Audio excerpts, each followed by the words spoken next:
Colts fans, you've got a quarterback. Let's get to it. You are Locked On Colts, your daily Indianapolis Colts podcast. Part of the Locked On Podcast Network, your team every day.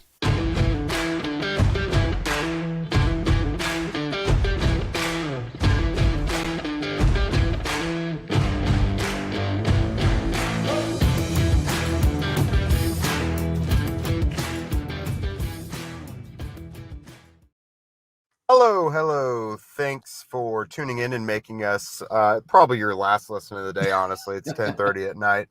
This is your daily podcast covering your Indianapolis Colts, part of the Locked On Podcast Network, your team every day. Today's show is brought to you by Ultimate Football GM. If you've ever dreamed of becoming an NFL GM and managing your football franchise, then this game is definitely for you. To download, just visit ultimate-gm.com or look it up in your app store. Our listeners get a 100% free boost to their franchise when you use the promo Locked On in all caps in the game. I am Jake Arthur. He is Zach Hicks. You know the two of us from horseshoehuddle.com. Don't worry about what's going on in my background and my ambiance. I'm at the Colts facility right now. There's really nowhere for me to shoot this. I'm in my car. It's raining, as you can see, so we're rolling with it. You sound good, Jake. Like you might have to do this every time. Like you sound your best right now. It's probably the best acoustics I've ever had. I'm usually in some sort of weird room at the press box at the stadium or in my office at home. I don't know. Anyways, woo! I think you guys know what we're going to talk about. Today is day one of the 2023 NFL Draft, and the Colts have selected quarterback Anthony Richardson out of Florida. We're going to discuss how things unfolded in front of the Colts in those first few picks to get them where they were, how Richardson fits in Indy, which is perfect because Zach just released something right after the selection was made, and then what the Colts could still do with the rest of the draft now that the big check mark of quarterback has been crossed off the list. So first up, Zach, I don't know about you, but I was getting a little nervous in these first few picks because CJ Stroud going to Houston is something we didn't see because we'd heard these last few months that it wasn't going to happen. And lo and behold, they turned their card in early and he was the pick. And then you immediately start hearing chatter that 3 is being traded. And you're like, oh my God, the nightmare scenarios. 3 quarterbacks are about to go in front of the Colts and they're going to have to settle for whoever else. And it was the Texans. They came back to save the day. They go back to back. First pick was Bryce Young, obviously, the Texans, and CJ Stroud traded back up from 12 to get Will Anderson. Colts are on the clock at 4 to pick between Anthony Richardson and Will Levis. Richardson, as we've been saying for a long time now, was the pick. Zach, you're over the moon. I know it. I am over the moon, man. This is the guy from day one of the draft process I've had as my QB1. I don't care if you have somebody else at QB1. I see the case for all 4 of these guys being your top quarterback in this class. But if you're looking, to quote Chris Ballard, if you're looking for what these guys can do, what they can do physically that nobody else can do, it's Anthony Richardson. Anthony Richardson's the top end guy when it comes to traits and what they can do. You know, yes, he has a long way to go to become that franchise quarterback, but there are just things that this guy can do that nobody else can do whatsoever. He is one of one, like he said in one of those interview processes. So I am over the moon about this pick. I was sweating it out for sure. Luckily, our colleague Destin Adams was telling me that Houston was really trying to come up. So I was a little bit prepared for Houston to come up to number 3. But I was sweating it, man. I knew throughout these last month or two, I was going with my gut saying, I know from what I've heard this whole process, Richardson is the Colts guy and Levis is not a top 10 pick. That is what I was hearing. And then all of a sudden April comes along and Levis is getting this team up to number 4, getting this team up to number 2, getting this team up to number 1. And, the waters got a little muddied for me there. And I got a little nervous here coming up to the clock. And I was definitely terrified the Colts were going to take Will Levis, but I just think this is the best fit for not only the Colts, for Anthony Richardson. Anthony Richardson needed this. He needed Shane Steichen to have his best chance at success. Sorry, guys, I'm a little amped up right now. I can't even talk. But yeah, I think this is just the perfect fit for both player and team. And I firmly believe Anthony Richardson's going to be a superstar in the NFL. Like I don't puff smoke up to your guys' butts too much, and I try to be really nuanced and balanced with stuff. But I firmly believe he's going to be a superstar in Indy. I think this is the franchise quarterback that the Colts need. And this is the big shot that Chris Ballard needed to take at quarterback. I am 100% behind this pick. I think it's a phenomenal pick. And again, my QB1 in this class. I really, really think this guy has superstar potential, and the Colts have the coaching staff to really bring it out of him. Yeah, because he wasn't just going to be successful in just any situation. Really needed to go somewhere stable with a good support staff, somewhere like Carolina or what we expect Indy to be with Shane Steichen and some of the guys that he's put around him. But, we heard from Shane Steichen and Chris Ballard right after the pick. They came in and spoke with us.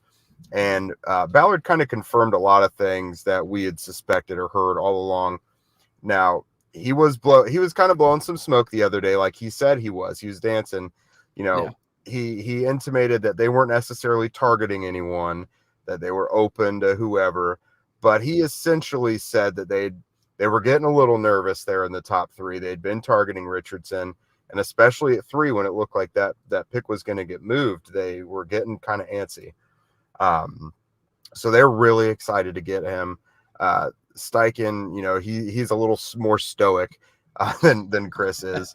But no, they're really excited. He's got to earn it, obviously, and they're not going to rush his timetable at all.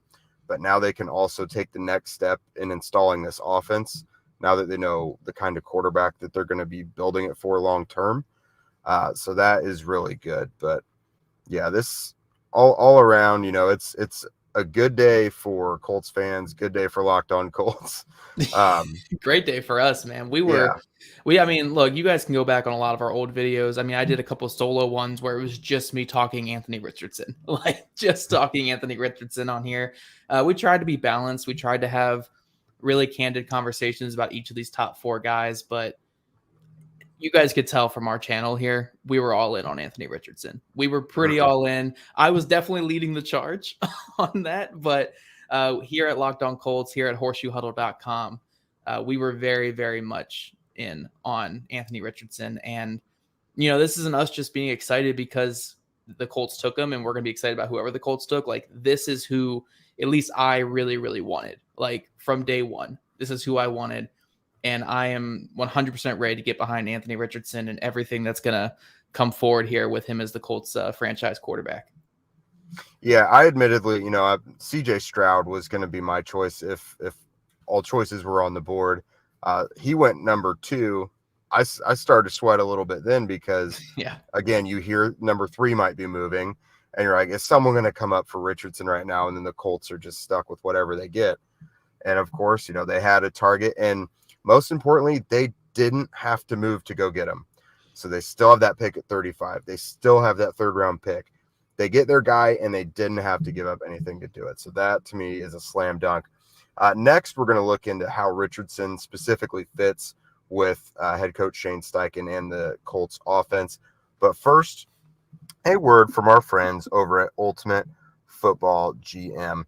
Today's episode is brought to you by Ultimate Football GM. You've heard us talk about this mobile game for quite a while, going back into the season. And if you guys ever thought that you'd make a good GM, you're a fantasy nerd, you're a Madden nerd, whatever, then this game is definitely for you. When you play Ultimate Football GM, you get to control and manage every strategic aspect of your team. It can be kind of tedious, and you advance through each season and try to lead your team to glory. The draft is here, obviously, and with this game, you're responsible for controlling the whole thing and molding your team from top to bottom. Locked On Colts listeners, you guys get a 100% free boost to your franchise when you use the promo code LOCKEDON in all caps in the game store. That's Locked On in all caps, so make sure to check it out today. To download the game, just visit ultimate-gm.com or look it up on the app stores. That's ultimate-gm.com. Ultimate Football GM. Start your dynasty today. And everydayers, join Kyle Krabs, Joe Marino, and other Locked On NFL experts on the Locked On NFL Scouting YouTube page for live NFL draft coverage presented by Ultimate Football GM. They're actually live right now. If you guys are checking us out right now, once we get off, go over to that channel right there and definitely check them out. Kyle and Joe will be live during all of the rounds, 1, 2, and 3, and then on Saturday they'll get you caught up after each and every round. All right, Jake. So obviously I talked about it a little bit there in that first segment, but I think this is the perfect fit for Shane Steichen. You guys can check one of our other videos on here. I think we post on our channel the Peter interview I just did. Right? Audio and YouTube. They're both up. Yeah, so you guys can check that on there. But I really think this is the perfect fit for Shane Steichen's offense, because when you look at what Shane Steichen wants to accomplish, what his offensive philosophy is, it is attack the ball down the field. It is to get that ball down the field, attack vertically as much as possible. And there's two ways that Anthony Richardson's perfect with this. One, he's a great downfield thrower. He was last year, a phenomenal downfield thrower. On passes past 10 yards last year, he had 13 touchdowns, 4 interceptions, nearly 2,000 yards passing, adjusting completion percentage around 60%, which if you're counting 20-yard passes down the field, that's pretty darn good. He was a guy who attacked down the field a lot last year, had a lot of success. But also, when you're looking at a guy with his athleticism, he's going to get defenses into single high looks all the time. Like, they're going to be in single high looks all the time because you're going to have to bring that safety down to account for him. You're going to have some defender in the box accounting for his scramble drill. I mean, Anthony Richardson last year, I think he had 3 scrambles of over 40 yards, 2 or 40-plus yard touchdown runs, one against Utah and one against the LSU. The LSU one was like an 80-yard touchdown run.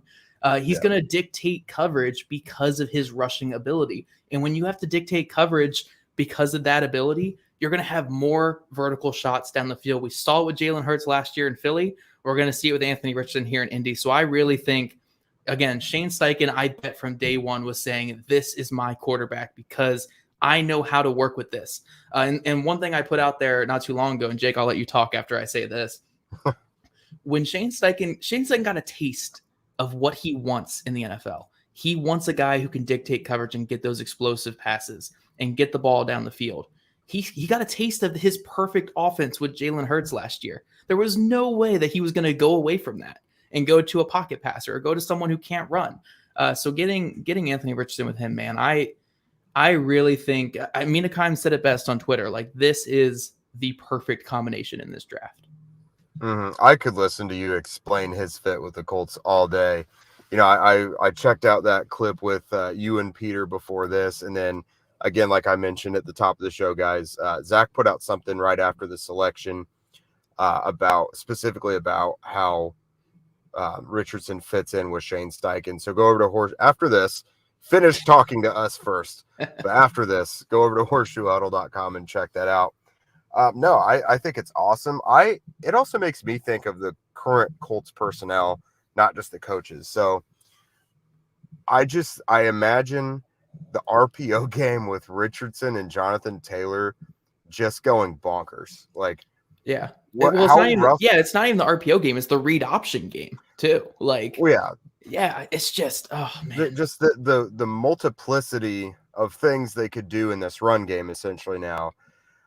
As long as he stays healthy, I see Jonathan Taylor. Like, I don't think he's not necessarily going to go 1,800 yards and 20 touchdowns again, but like, I see him looking dominant again with a quarterback that can threaten like he has now. I mean, we don't know when Richardson is going to be ready to play, but I think that's going to be great.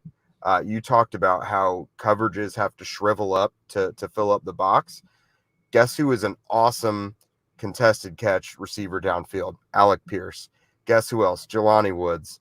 Michael Pittman even. He's not the burner, but we saw with Carson Wentz how he can win downfield. So the Colts still have some things to do in the draft, which we'll get to in the next segment. But the guys they already have here, pumped to see them playing with Richardson. Oh, man. Yeah, it is just a perfect fit. And like you mentioned with Jonathan Taylor there, Philadelphia running backs the last 2 years with Jalen Hurts and Shane Steichen, I believe they averaged 0.3 to 0.4 more yards per carry than any other, than the average in the NFL, basically. So if the average in the NFL was 4.4 yards per carry, they were averaging 4.8, 4.9 yards per carry the last 2 seasons. Like, running backs have so much more space to operate when you have a player like Anthony Richardson, because every handoff doesn't become a handoff. It becomes a read option. Even if it is just a generic handoff, everything is a read option, because you always have to account for that quarterback. You'll have linebackers keeping their eyes on him. You'll have defensive ends keeping their eyes on him. You'll have safeties in their run fills having to fill the backside on every single run attempt. Jonathan Taylor is going to have the most space he's ever had to work with in his entire career, not just his NFL career, in his college career as well. This run game is really going to take off because of the threat of Anthony Richardson. And that's honestly, again, so much of this fit is the threat of Anthony Richardson. It's really not even who he is right now. Like, because again, he's an inconsistent passer, needs to work on his mechanics, needs to work on his ability to get through his reads and stuff like that. But he's a guy from day one that is such a threat to defenses. You are talking about a 244-pound quarterback who runs a 4.4, who can also throw the ball over the top. You are terrified of him from 1 yard past the line of scrimmage to 50 yards past the line of scrimmage. And you have to somehow account for that with 11 guys. So yeah, I think that the running game in Indy is going to go crazy. And I think Anthony Richardson's going to be a big part of that. I do love that you mentioned my article, though. I did want to put it out there for all of you guys. I wrote that article at noon today. That's been sitting in our publisher all day, guys. We knew this was coming. I know you guys, if you're following me on Twitter, I was nervous. I had, that lump in my throat. I was terrified that they were going to take Levis or even take Stroud. Again, I like both those guys. I felt more confident about Anthony Richardson.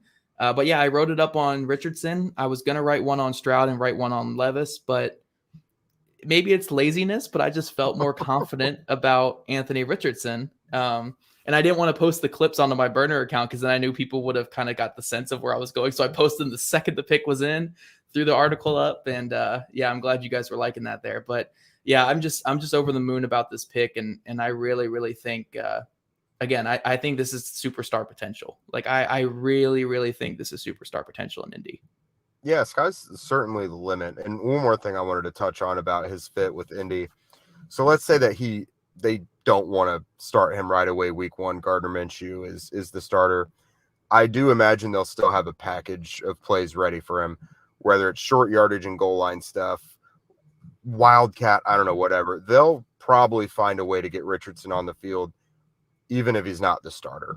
So yeah. I don't think it's going to, and they'll probably get him practice reps too. Like, I don't think it's going to be a thing where he's just completely shut out and the starter gets all the reps in the game and in practice and everything. Like, they'll have a plan, because their long-term plan is not Gardner Minshew. They're going to do everything they can to get Richardson ready, even after the season has started, if he's not the starter. So, Yep, 100% agree. And hey, Gardner Minshew and Anthony Richardson already have that past relationship, working with the same quarterback trainer. So that's always a good thing to have right there. Coming up, guys, we're going to talk about some other needs that the Colts need to address in the draft and kind of where they go with the rest of their picks. But first, let's hear from our sponsor, Built. Looking for a delicious snack but don't want all the sugar and calories? Then you need the best tasting protein bar ever. It's Built. You've got to try this. If you're like me and you want to make healthier snack choices, but you don't want to compromise on taste, I've got just the thing for you. It's Built Bars and Built Puffs. Built Bars are healthy and taste amazing. Seriously, they taste so amazing, you won't even think they're good for you. Again, you've really got to try this here. And now you don't even really need to wait to get that box. For years, we've been talking about how ordering Built Bars at Built.com, but now you can get them at your local Walmart or Sam's Club while still getting your specialty flavors at Built.com. That's right. Head to your nearest Walmart today, walk into the pharmacy section, and grab yourself a box of Built Bars. You can pick up a 4-box of cookies and cream bar, double chocolate bar, or coconut puff. If you're close to a Sam's Club, run in and get a 13-bar box with our hit flavors, brownie, batter, puff, and churro puff. You guys can thank me later. All right, Jake. So talking about what the Colts need, I'm going to just kick it to you because, look, the Colts got an A+ draft regardless. I don't care who they take. They could take me in the second round and I'd be fine with it. Like they could take Stetson Bennett here in the round 2. I don't care. Mm-hmm. I don't care. They got my guy. I don't care. But Jake, what needs do you think the Colts need to go after here with the rest of their picks? Yeah, so I mean, quarterback was never much of a question as to if that was going to be the first pick. Right. But so what I'd like to see them do, they got to obviously do something, like they need to add at least another offensive lineman. whether it's someone whose sole purpose is just to be, this a swing tackle, or if they draft someone to compete to start at right guard, whatever. I want to see them do that at some point. But we had also talked about that money down slot receiver. Right. I think that's something they could still do for sure. Because their current group, I like the outside starters, but I think you need more than Isaiah McKenzie as your full season. That's the slot you're relying on. And then also at corner. Now I don't know what has happened since we've started recording, but like Christian Gonzalez went a little later than we thought. So maybe the cornerback group isn't going to be as, heavily picked through as we once thought by 35. So maybe there will be some quality players there to pick from. Corner might be the next position I would take, especially if there's some widely regarded first round picks still there at 35. Yeah, I would again say I don't know who just went because I'm also on airplane mode right now. So Jake, I was kind of hoping that you were keeping an eye on this, but absolutely you guys can throw it. Yeah, you guys can throw it here. You say words and I will check. Okay. You guys can throw it in the comments if I say someone that's already been taken, but I would keep a close eye on Cody Mauch and also Keely Ringo there on day 2. I think those are two guys the Colts are very high on. And also, I think they'd just be great fits here in Indy. Wide receiver, man, I think there's Zay Flowers is gone. Oh, your boy. Who would you go to? The Ravens. So they get Lamar Jackson, Odell Beckham, Zay Flowers. Ooh, I love Zay Flowers. That's a great pick. It's a nice move. Yeah. So, okay, I won't say Zay Flowers then. But I do think there are other guys they could target there early in round 2. Deontay Banks is someone that you guys are throwing at me here in the chat, and I do think he would be a phenomenal fit as well. Zach, sorry, I have to interrupt you real quick. Did you see in any universe that Emmanuel Forbes was going to go before Christian Gonzalez? Because that happened. It's kind of like when Washington took Dotson over a couple other wide receivers last year too. It's kind of what they do. They have that conviction. Hey, Dotson ended up being a stud for them last year. So I wouldn't doubt Forbes if Forbes can get up to like 180, I could see it being really there's a receiver run going right now. Smith and Jigba went 20 to Seahawks. Right after that, Chargers, Quentin Johnston. Right after that, Ravens, Zay Flowers.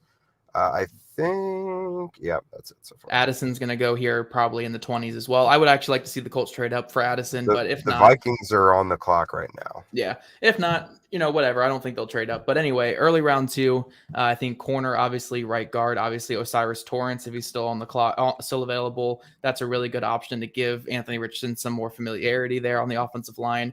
But again, Cody Mauch, Keely Ringo. I think those are two guys that we could really see the Colts target there at 35. Especially, again, if Ringo's there, I really feel like that's the guy. That's, no source info there. I just really feel like he's the type of guy that Gus Bradley would really like. And again, this cornerback room is not great. So they probably need some more bodies out there. I think Keely Ringo could be a guy that could start on day 1. Yeah, I absolutely agree. And, we've heard some buzz about Juju Brents as well, but you kind of identified Ringo as a perfect fit a while back, and I really haven't found any reason to not agree with that. Like I think it makes a lot of sense. Size, athleticism, toughness, ball skills, like there's they need the position, and he seems perfect for the scheme. I will say this, if 2023 is the year of the Morocco Brown draft, because he got his guy at 4. Yeah. Like Morocco Brown was the champion of Anthony Richardson in that Colts room. Like, don't get me wrong. I bet Shane Steichen and Chris Ballard and Jim Irsay were all really, really high on him, but it was Morocco Brown. Morocco Brown was head over heels. He was feeling like he was feeling about Dio as he does about Anthony Richardson. If this is all the Morocco Brown draft, I 100% believe it's going to be Keely Ringo at 35 because he was there at that Georgia Pro Day. He met with Keely Ringo after the Georgia Pro Day. If you guys look at pictures from that day, he's right around Keely Ringo all day. You really won't miss him there. So again, if this is the Morocco Brown draft, if this is his test run at GM, I think Keely Ringo could be the pick there at 35. Only thing left to do is see. Yeah. I think there's going to be a lot of good options for the Colts at 35. And then obviously, again, past 35, going to 79.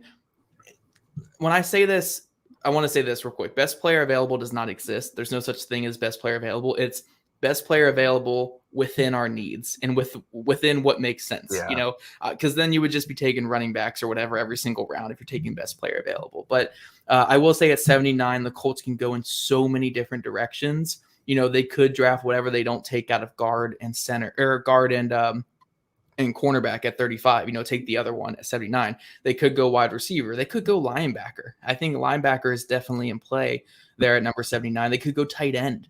Chris Ballard has been professing his love for this tight end class recently and how strong it is. And, it's really Kylan Granson, Jelani Woods, and then you have some question marks behind him there. So I could see them going tight end. I could see them going tackle. You could see them really going anywhere with that pick. Safety, I think, is an underrated need as well. Maybe defensive tackle again, just to get, more bodies in there. Like 79 is going to be wide open. And the really cool thing is they have Anthony Richardson, and they still have 35 and 79. And all those picks on day 3, those multiple 5th rounders and stuff like that. Like, I'm feeling good, man. I'm feeling good. I don't know about you guys. I'm like, you guys know me. I will give my honest analysis after everything the Colts do, whether that's good or bad. And even like last year when they got Alec Pierce, I was happy about it, but I wasn't this happy. Like, they got him, man. They got Anthony Richardson. I'm pumped. And again, I'm excited to see what they do the rest of the draft. I'm excited to see that the Colts are not all in just on 2023 and saying 2023 or bust. They are all about building this roster up and building around Anthony Richardson. And I'm just so excited about it. No, this is a great time. Like, from someone who is just, I've been around Colts fans physically and online, of course, since Andrew Luck retired. So let's just start it with 2019. It's been a lot of somber vibes for the last 4 or so years, with the exception of the second half of 2020 when Phillip Rivers kicked it on. But even then, you knew that was just for a year, maybe 2. This has got to be the most hope that's been felt for this franchise in a while, since Andrew Luck started getting hurt, really. Since it started to look like Andrew was on the downturn of his career, this is probably the most optimistic things have looked. You've got a brand new quarterback who fits what the NFL is going towards, but you're getting like the Ferrari model of it, essentially, or potential Ferrari model. You probably got to fine tune some things, but no one has looked, no car has looked this pretty going into it. We'll put it that way. No, this is really good, and the Colts know what they need to do now. The quarterback, that decision being made is huge now. Like, that's off their chest. They can focus on other things, and that's going to be huge because now they can support that quarterback. They could build infrastructure for the rest of the team, make sure that defense continues to do its part. Because last year, the offense continually failed the defense. So they need to make sure that the defense can keep up its end of the bargain. So they've done what they needed to do so far. Yep. And again, this is going to be a process for the Colts. I don't expect them to be division winners next year. I don't even expect them to be in the playoffs next year. Like, I think this is going to be a slow build up, but they have their guy. They're young, explosive playmaker at quarterback that they can build around. And I'm just beyond excited for all of you Colts fans that have followed us and will continue to follow us, I hope, going forward. All of you everydayers. That's what we like to call you guys here on Locked On Colts. You guys are everydayers. And we're excited to be talking about something fun going forward. It's not going to be those somber and I don't want to say that we were kind of it was tough late in the season last year. It was tough, guys. And we're excited to be able to bring you fun, exciting content going forward. So everydayers, we've got you covered with all the draft chaos coming up the next few days. Pick to pick, stay tuned for each analysis on each selection. And, guys, we're going to be giving you these live streams after each day and talk about what the Colts did. So make sure you guys are tuning in here to Locked On Colts. And again, if you don't follow us, at Locked On Colts on Twitter, at Jake Arthur NFL, and at Zach Hicks 2, again, all on Twitter. Also, subscribe to Locked On Colts on YouTube, wherever you listen to your podcast. We love your ratings and reviews, and we'll see you guys tomorrow after day 2. Big day.